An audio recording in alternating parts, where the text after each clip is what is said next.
이번에는 폭행 가해자를 처벌하기 위한 고소장에 대해 알아볼 텐데요. 영상을 모두 시청하시면 사례를 통하여 어떠한 경우에 폭행죄가 성립하는지와 폭행 행위를 판단하는 기준은 무엇이며 고소장의 필수 기재 사항은 무엇인지 범죄 사실을 구체적으로 설명하는 방법과 상황에 따라 필요한 증거 자료는 무엇인지 확인하여 고소장을 작성할 수 있습니다. 그리고 샘플과 함께 영상을 시청하시면 내용들을 더욱 쉽게 이해할 수 있습니다. 이번에는 우리 주변에서 쉽게 볼 수 있는 술집에서 폭행당했을 때 어떻게 고소장을 작성하고 상대방을 고소할 수 있는지 살펴보겠습니다. 술을 마신 상태에서는 이성적인 판단력이 흐트러져 상황을 판단하기 어렵고 감정이 격해지면서 분위기도 점점 악화되어 결국 말다툼 끝에 손이 올라가는 상황이 벌어질 수 있는데요. 이러한 상황에서 멱살을 잡거나 밀치는 행위 등이 모두 폭행에 해당한다는 사실을 알고 계셨나요? 기분 좋게 술을 마시다가 사소한 시비가 폭행으로 이어져 폭행의 피해자가 되었지만 어떻게 대응해야 하는지 잘 알지 못하는 경우가 많습니다. 만일 여러분이 이러한 폭행 사건의 피해자라면 이번 영상을 통해 억울한 상황을 해결하시길 바랍니다.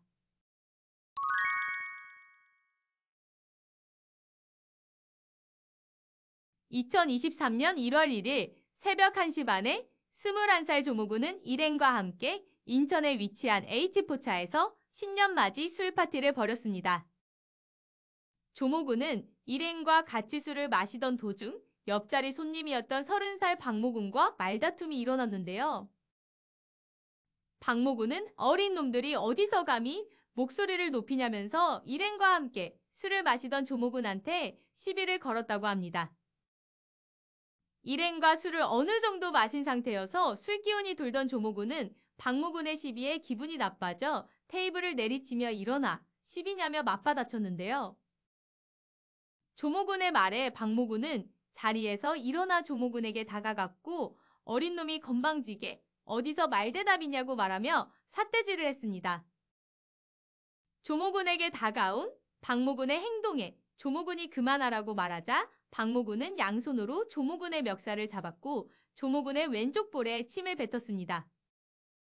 만취 상태였던 박모군은 계속해서 조모군의 멱살을 잡아 흔들었고 그 모습을 본 조모군의 일행은 박모군을 잡아 말리며 둘을 떼어 놓으려 했다고 합니다. 상황이 점점 악화되어 가게 안에서 큰 소란이 일어나자 포차 직원은 다른 손님들께 민폐가 되니 먹은 것을 계산하고 나가달라고 말했고 조모군 일행과 박모군은 음식값을 계산하고 포차 밖으로 나왔는데요. 가게 밖으로 나온 박모군은 다시 조모군의 멱살을 잡고 흔들면서 네가 뭔데 말대답이냐며 소리쳤고 박모군에게 멱살을 잡힌 조모군은 큰 싸움으로 번지는 것을 막기 위해 박모군을 뿌리치고 일행과 자리를 피해 집으로 귀가하였습니다. 다음날 아침에 일어나 보니 아무런 잘못도 하지 않고 멱살을 잡혔던 조모군은 너무 화가 났고 처음 보는 박모군에게 멱살을 잡히고 폭행당한 생각을 하니 너무나 억울했는데요.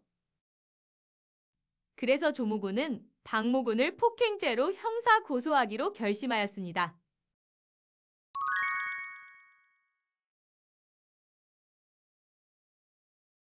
이번 사례에서 박모군의 행위는 형법상 폭행죄에 해당합니다.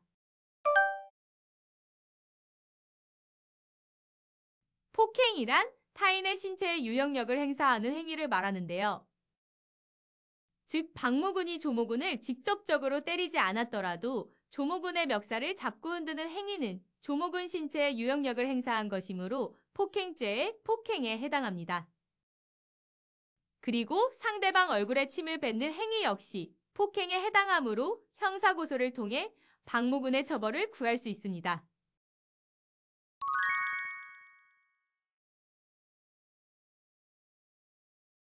그럼 위 사례에 맞춰 고소장 작성 방법에 대해서 살펴보겠습니다.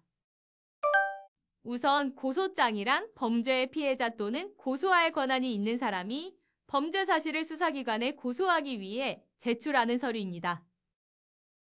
쉽게 말해 범죄의 가해자를 처벌해달라고 요청하는 서면인데요. 그렇기 때문에 고소장을 작성할 때는 가해자의 범죄 사실을 구체적으로 기재해야 합니다. 먼저 고소장을 작성하기 위해서는 다음과 같은 순서로 목차를 설정합니다. 고소인이란 고소를 하는 사람으로 고소인의 신분을 확인할 수 있는 사항을 기재합니다. 피고소인이란 고소를 당하는 사람, 보통 범죄 가해자를 말하며 피고소인을 특정할 수 있는 사항을 기재합니다. 하지만 이번 사례에서 고소인은 피고소인을 술집에서 처음 만났기 때문에 이름조차 알지 못했는데요. 이번 사례와 같이 알지 못하는 피고소인의 인적사항은 불상으로 기재하고 피고소인의 생김새, 외형을 묘사하거나 수사기관에 진술하는 과정에서 피고소인을 특정하는 방법을 찾아야 합니다. 또한 이번 사례에서 피고소인은 술집에서 결제한 사실이 있으므로 해당 사실을 고소장에 함께 기재한다면 피고소인을 특정하는 것을 도울 수 있습니다. 고소 취지와 관계 법령은 피고소인을 어떠한 법령에 의하여 고소하는지, 그리고 이로써 피고소인의 처벌을 구한다는 취지를 기재하는 항목입니다. 그러므로 이번 사례는 형법 제260조 폭행죄의 일환과 사망을 기재하였습니다. 범죄 사실은 본격적으로 사건 발생 경위에 대해 기재하는 항목입니다. 그리고 피고소인의 범죄 행위를 설명하는 부분이므로 고소장에서 가장 중요한데요. 그래서 범죄 사실을 구체적으로 기재하기 위해서는 소목차를 만들어 정리하는 것이 좋습니다. 다음은 범죄 사실에 반드시 들어가야 하는 내용의 소목차인데요. 작성한 소목차에 따라 범죄 사실을 어떻게 작성하는지 확인해 보겠습니다. 첫 번째로 고소인과 피고소인의 관계는 사건의 배경을 파악하기 위한 항목으로 고소인과 피고소인이 서로 어떤 관계인지 기재합니다. 이번 사례에서 고소인과 피고소인은 범죄 발생지인 술집에서 처음 만난 사이이기 때문에 이 사건 발생 이전에 전혀 알지 못하던 관계라고 기재하였습니다. 이 사건의 경위는 사건 발생 일시와 장소, 피고소인이 어떤 방법으로 범죄 행위를 저질렀는지 구체적으로 작성하는 항목인데요. 그래서 이번 사례에서는 피고소인이 고소인에게 시비를 건 사실, 고소인이 말 대답했다는 이유로 피고소인이 고소인의 멱살을 잡고 침을 뱉어 폭행한 사실, 피고소인이 술집 앞에서 또다시 고소인의 멱살을 잡아 폭행한 사실, 그로 인하여 고소인이 고소하게 된 경위를 시간 순서에 맞춰 기재하였습니다. 피고소인의 범죄 행위는 피고소인의 행위가 폭행죄에 해당한다고 설명하는 항목입니다.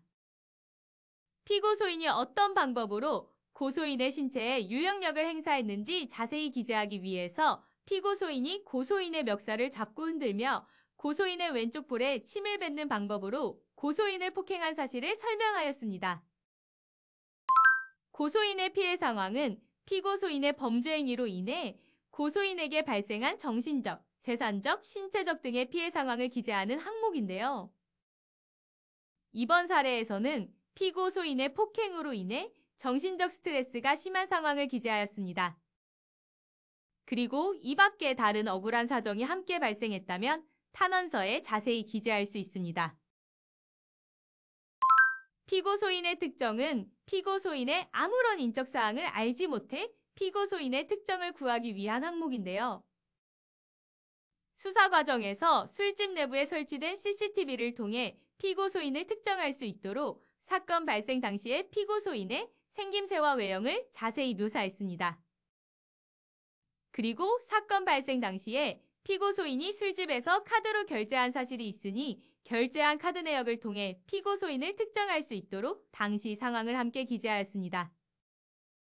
이번 사례와 같이 피고소인의 아무런 인적사항도 알지 못하는 경우에는 사건 발생 당시 피고소인의 외형을 묘사하고 피고소인이 어떠한 장소에서 카드를 사용했다는 특정한 상황을 함께 기재하여 수사 과정에서 피고소인을 특정하는 것을 도울 수 있습니다. 이 밖에도 연락처와 같은 특정한 정보를 알고 있다면 수사 과정에서 해당 정보를 통해 피고 소인을 특정할 수 있으므로 알고 있는 정보를 함께 기재합니다. 소결로는 앞서 작성한 범죄 사실을 요약하여 고소인과 피고 소인의 관계, 사건 발생 일시와 장소, 피고 소인의 범죄 행위를 간결하게 기재합니다. 그리고 마지막 결론에서는 피고 소인을 엄벌에 처해달라는 취지를 기재합니다. 증거 자료는 피고 소인의 범죄 사실을 입증하기 위해 반드시 필요한 자료이므로 각자 상황에 맞는 자료를 수집하고 제출합니다. CCTV를 통해 당시 상황이 녹화된 자료가 있다면 피고 소인의 범죄 사실 진위 여부를 명확히 판단할 수 있는데요.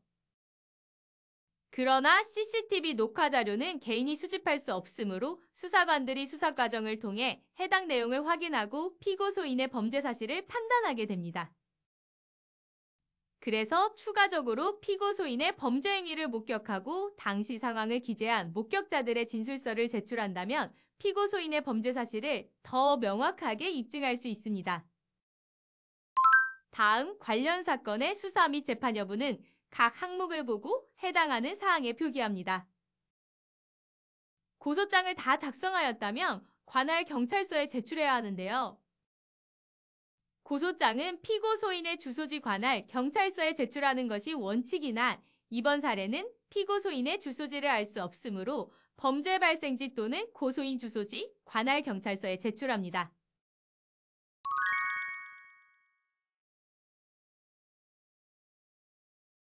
이번 영상에서는 폭행 피해자가 작성할 수 있는 고소장에 대해 알아보았는데요. 고소장은 피고 소인의 행위가 폭행죄에 해당한다고 설명하기 위한 서면으로 피고 소인의 범죄 사실을 정확하고 상세하게 기재하는 것이 중요합니다. 그래서 폭행죄 고소장을 작성할 때에는 피고 소인이 어떤 방법으로 고소인의 신체에 유형력을 행사하였는지 자세히 기재하는 것이 핵심입니다. 그럼 여러분들도 용기를 내어 고소장을 작성해보세요.